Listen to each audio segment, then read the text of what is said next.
Três corpos idênticos de massa e missinho deslocam-se entre dois móveis como mostra a figura. A. Caindo livremente. B. Deslizando através de um tobogã. C. Descendo uma rampa, sendo em todos movimentos desprezíveis às forças dissipativas.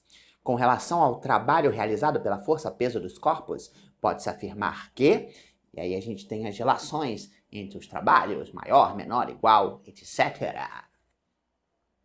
Olá, amigos! Eu sou Bruno Fernandes, eu sou o BF, seu best friend da física. Estamos aqui mais uma vez nos desesperando, porque melhor forma de aprender exercitando. Então vamos lá mandar uma série de questões muito legais sobre trabalho, potência e energia. Essa questão aqui é muito boa, que é uma questão que cai bastante, uma questão pegadinha do malandro, fufu, glu glu iê, iê. E aí a gente não vai, obviamente, mais cair nessa pegadinha, porque você aqui aprende exercitando, né? Então vamos lá. Tem três situações distintas aí, onde a bolinha vai descer, né? Depois a gente vê isso. E aí ele quer comparar o trabalho da força-peso em cada um. Então primeiro vamos fazer uma revisão rápida do que é o trabalho, né?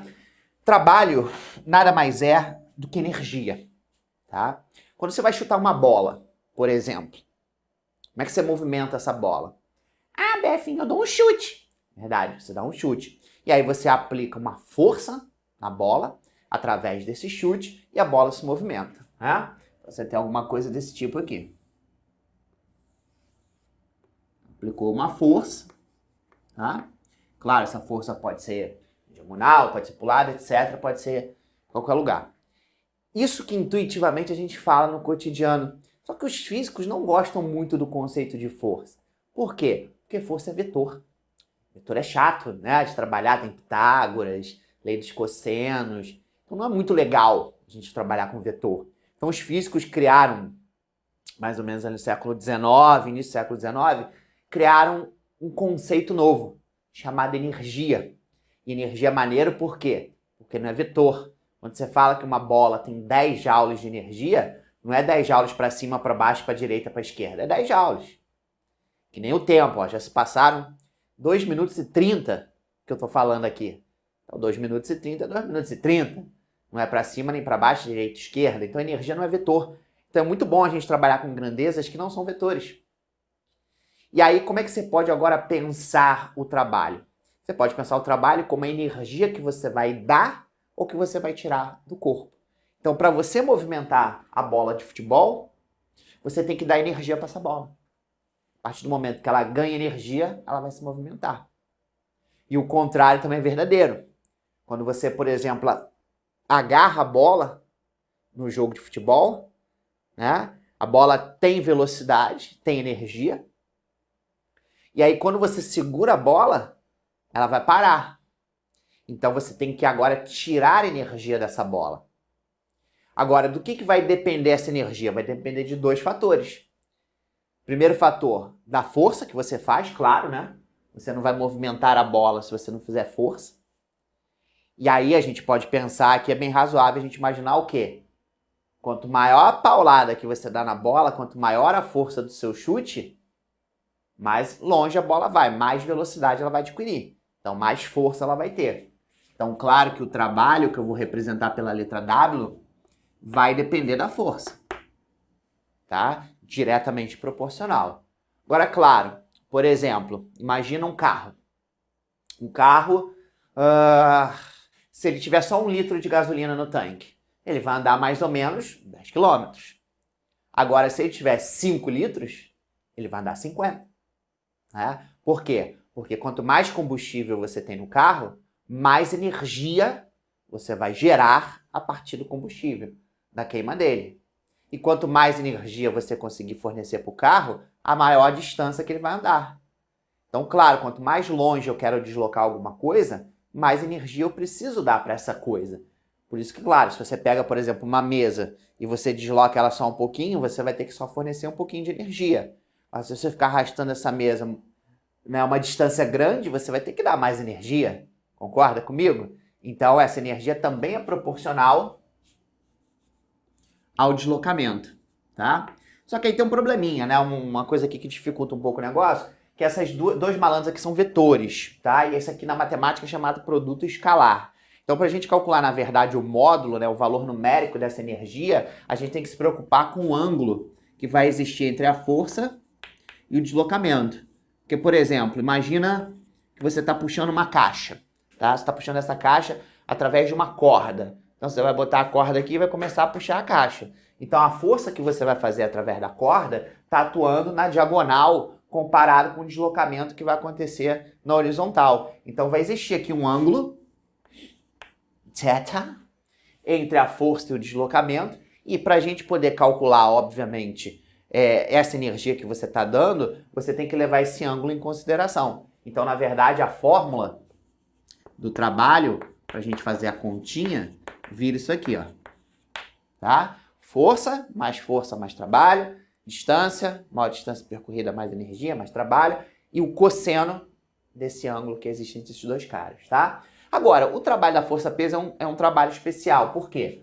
Porque a gente sabe que quando um corpo está em queda, atua sobre ele a força-peso, né? A força da gravidade, como os alunos costumam chamar. E claro, a gente vai ter que percorrer aqui uma distância, né? Uma distância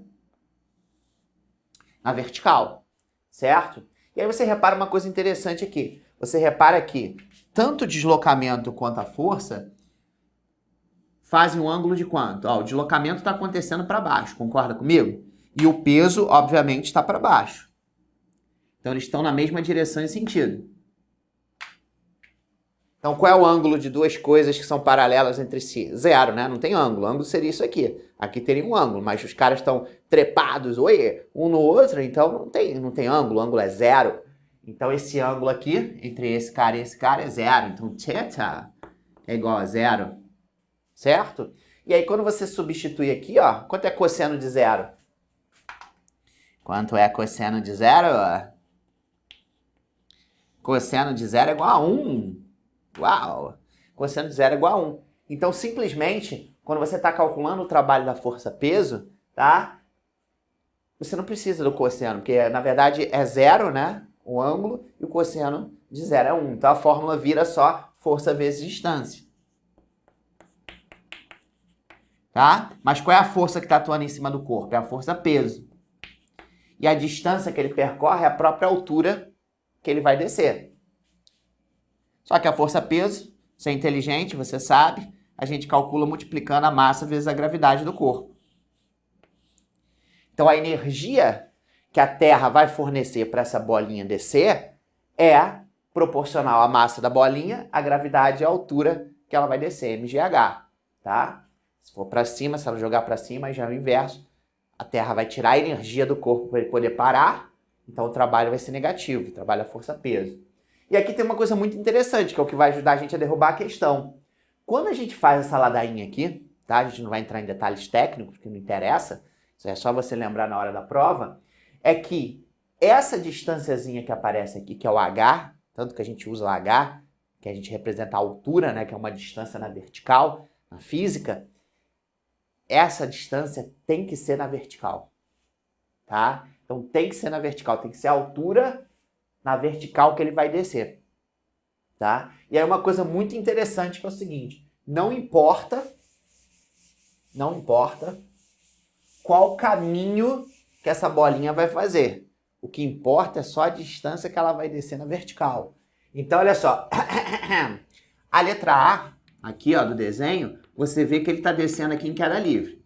Beleza. Já na letra B, você tem aqui um tobogã. Está descendo aqui um negocinho mais ou menos assim. E a bolinha está aqui. Tá? A bolinha B. E a bolinha C já vai descer aqui um planinho inclinado, reto, né? Aqui, ó. E aí, o que a gente vai pensar? Calma aí, se o trabalho da força-peso depende da massa, mas a massa é igual para os três, porque ele falou que os três corpos são idênticos, tá? Então aqui a massa desse cara é igual à massa desse cara, que é igual à massa desse cara. Então beleza, a massa é igual para os três. A gravidade também é igual para os três, porque os caras estão todos no planeta Terra. Concorda? Então massa e gravidade são iguais. O que vai diferenciar o processo? Ou o que poderia diferenciar? é a distância na vertical que eles estão descendo. Mas aí que entra a pegadinha do malandro. Muita gente acha que, por exemplo, essa distância aqui percorrida na curva vai ser maior do que essa, que vai ser maior do que essa. Mas aí é que entra a história. Quando a gente prova isso daqui, tá? E que a gente mostra também que o trabalho independe do caminho, essa distânciazinha que aparece aqui é a distância na vertical, que é a altura. E aí você repara que a altura aqui é igual para os três, ó. H, H e H. Então, poxa, se a massa é igual para os três, se a gravidade é igual para os três, e a distância na vertical que esses caras vão descer é igual para os três, independente do caminho que ele vai fazer, qual é a conclusão brilhante que a gente chega? Que o trabalho da força-peso de A é igual ao trabalho da força-peso de B, que é igual ao trabalho da força-peso de C. Olha que maneiro. Então, a questão pegadinha, porque muita gente não vai resolver esse tipo de questão.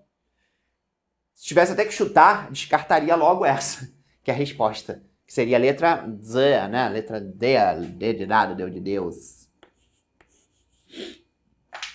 D de desesperando. Muito boa, né? Então, sacaram agora? Então, não caia nessa pegadinha do malandro. Então, quando você estiver calculando trabalho, força, peso, sempre se preocupa única e exclusivamente com a distância que ele vai descer na vertical. Não importa qual é o caminho maluco que ele esteja fazendo, se está dando pirueta, cambalhota. O que importa é o seguinte, qual a distância que ele andou aqui, ó, daqui para cá, a distância na vertical, e aí você mata a questão com facilidade. Tudo bem? Então é isso aí, espero que você tenha gostado. Vamos começar essa brincadeira, né, fazendo questões muito legais para você poder arrebentar na sua prova e humilhar seu professor de física. Então é isso aí, eu sou o BF, muito obrigado, até a próxima.